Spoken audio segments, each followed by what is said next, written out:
Ассалаумағалейкум, құрметті қазақ елім. Мынау деген бәріңіз білесіңіз, не екен. Баяғы ескі керосинка ғой. Сатып алып едім ғой. Қостанайдан сатып алдым, бір кемпірден. Сатып алдым да, сосын бәрін тазалап, қайттан жуып алдым. Интернетте қарасаң, соғыс басталады, анау мынау дегесін, қорықтым азғантай. Ойладым, сосын сатып алайын. Екеуін алдым, біреуін новыйын. Үйдің заты ғой, әлі жанып тұрған ше. Сәл несін, керосин бәрін құйдым. Шайғы жіберейін.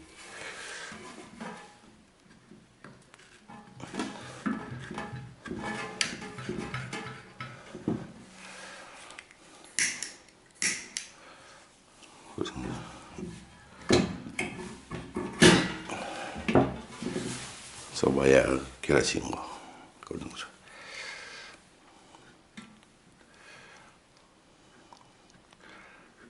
Екеуін алдым, біреуін новыйын алдым, үйде тұру. Мынаны алдым, бәрін дайындап қойдым, ішіне керосин құйып қойдым.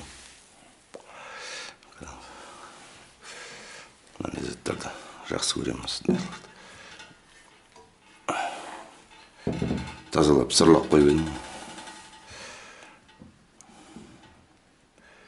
Керогаз дейді ғой, керогаз. Көрдіңіз бе, қазақ елім. Мынау деген өлім зат жоқ қой. Әлі есімде. Мына жерлерін герметикпен жауып тастап едім, бұрын қағаз болатын еді ғой, мына жерлері, міне, көрдіңіз бе?